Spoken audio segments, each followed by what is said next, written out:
Bueno, qué suerte que nos tocó un cielo despejado para hacer el junket hoy de Ready Player One. Mentira, esto es un fondo falso, no es el cielo. Estamos en un estudio, estamos en los estudios Goya y ahí adentro se va a hacer justamente todo el junket de prensa.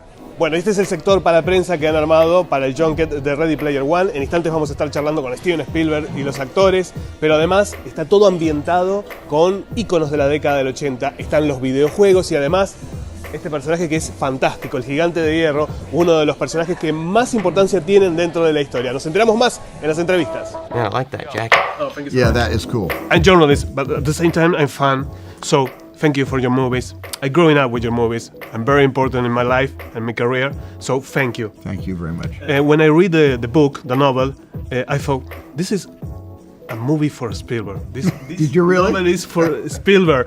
What was your feeling? How was your feeling in the first time from the page of the novel? Well, when I read the book, it's kind of like when you go into a clothing store and you see a jacket like the one you're wearing, and you'll see a jacket that I'll say, well, that's not me.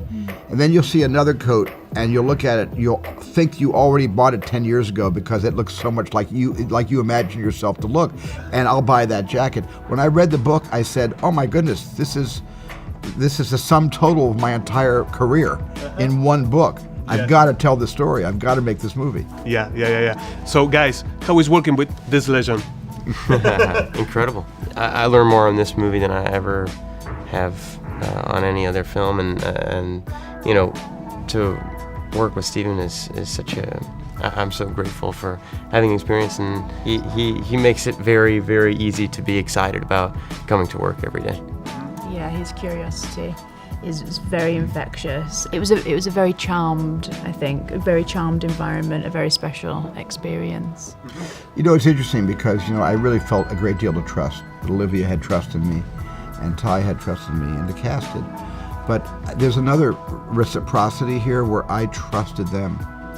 When I first met them in the audition phase of deciding who would play what part, you know, and when Olivia walked into the room and Ty walked into the room, I suddenly felt like I had known them prior to ever meeting them. There's something that happens with the director where you just know these are the right people for the job, and it's all based on somehow I feel that I have a trust in two people I've never met before, but I trusted them. Yeah. Steven, how important was in your life the 80s? Well, it was very important. It was the decade my first child was born, the first of 7. It was the decade that Amblin Entertainment was born. Yes. It was the decade of E.T. Yes. You know, it was basically the decade of some great music. You know, Van Halen and Duran Duran, and it was a decade of sort of. It was not a chaotic political decade. It was relatively calm under Ronald Reagan, the president. The economy was robust, and there wasn't great crises. There were crises all over the world happening, but no one big thing.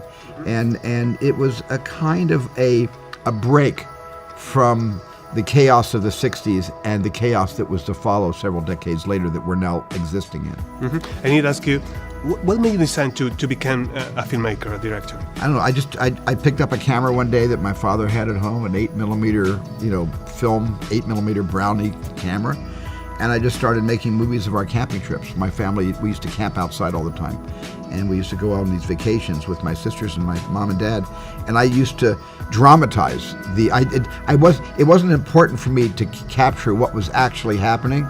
It was important for me to kind of lie about what was happening and create more than what was happening. And I started to dramatize or over melodramatize the camping trips. And I cut it all together and put music to it. And that was the first urge I had to make movies. Wow. Have you been in our country?